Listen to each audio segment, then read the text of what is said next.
This is the second time I saw this painting by French artist Françoise Gilot. Yes. Last time was in 2019 when the gallery was doing a solo exhibition for the artist. We did kind of a, I don't want to call it a retrospective, but we definitely spanned her career from like the 50s up until, you know, her most recent paintings, but the theme was all that red. Red was one of her favorite colors to paint. Like she loves red, she loves blue. So when we spoke to her, we said, how do you like this idea of like choosing as a theme or as like a curatorial, like a way to put them all together, you know, a color, because so much is about color in your work. And she said, I want to do red. So you're right, this is the second time we've shown this, but the first was before the pandemic, so a lot's happened.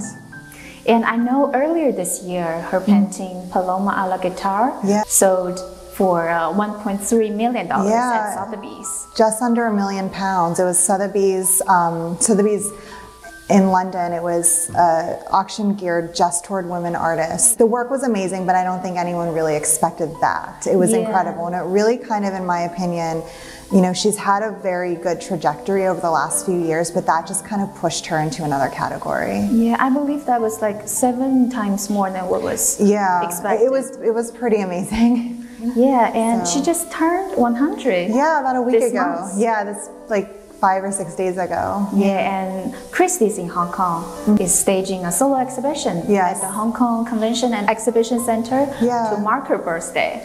Yeah, it opens, I want to say like today, tomorrow, something in the next few days, it opens up. So I think there's like 11 or 12 pieces. Yeah, and I know the Elkon Gallery has a very close and long-term relationship with the artist.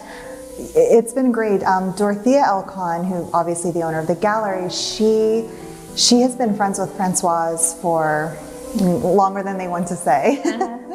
But yeah, they've had a great friendship. They have a working relationship, and so it's a really special experience. And I mean, for me, to get kind of an experience working with her and helping, in 2019 putting that exhibition together, kind of going to meet with her and stuff. It's been incredible. Yeah. And when did this artist start her journey as an artist? When you ask her, she always says, like, from a very young age. She started painting like 5, 6, things like, very young child.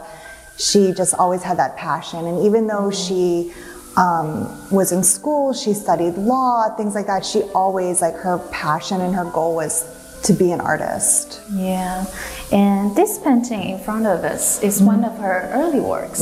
It's 53. And we see a female musician playing her mandolin. Is this a portrait from life, memory, or imagination? With Françoise, when it is a self-portrait, she usually titles it self-portrait.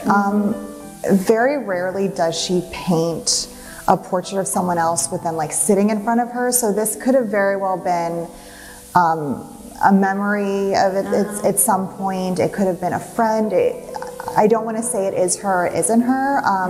It could have been anybody, but I tend to think that who she does paint, there is something from a memory or an experience. So this is, and I mean, this is to me, such a monumental piece. So whoever it is, it seems like it is a very special piece. The detail of her face is very compelling. Yeah. It looks like there are 2 faces. One is outlining blue and the other is saying like a reddish brown. Yeah. Her portrait reminds me of Picasso's cubist forms, Leger's figurative forms, and Matisse, highly saturated colors. Right. And how do you see the connection and difference between Gilot and this greatest artist of her time? She was with Picasso for 10 plus years. I mean, he was friends with Matisse. I think it's hard not to kind of have that inspiration, or just even if it's not intentional, but to see that happening in the background, or not to kind of adapt to that a little bit. I think that and artists in general, they pull inspiration from friends, colleagues, partners, whomever. So I think it's hard not to notice the connection. Yeah. But I mean, this is definitely a great piece. Yeah. She said something which is very interesting to me. She said, like, art doesn't come from what is around you, but it's from what's inside of you. And I think her work, her portrait, has a lyrical temperament that really reveals the nature and emotion of the subject, the person. And I want to know what changes have taken place in her style over the years. You know, a little bit after this, maybe in the 70s, she started to get more abstract, and she would still pull these figures in. Like I think you would see often a bird. So she would have these very deliberate figures inside these abstract pieces, and you started to see that over the years get more and more abstract. So once you hit those later periods, it became, to me, very abstract, where it was, very distinguishing that this is an abstract piece, this is a figurative piece, this is, and you saw that transition. But definitely, I mean, the consistency, while you can see, the movement of each period, for me, the consistency is her color palette. That's the, I think, the root of it. And does she still paint every day?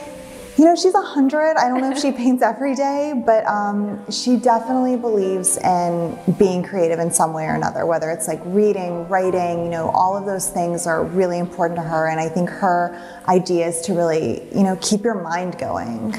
So wonderful. Yeah.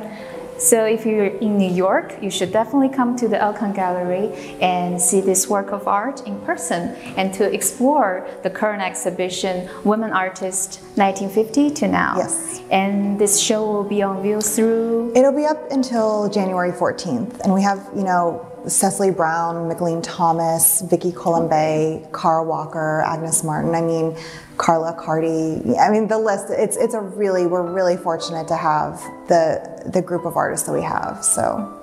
Great. Thank you so much, Vanessa. Thank you so much. It's so nice to see you.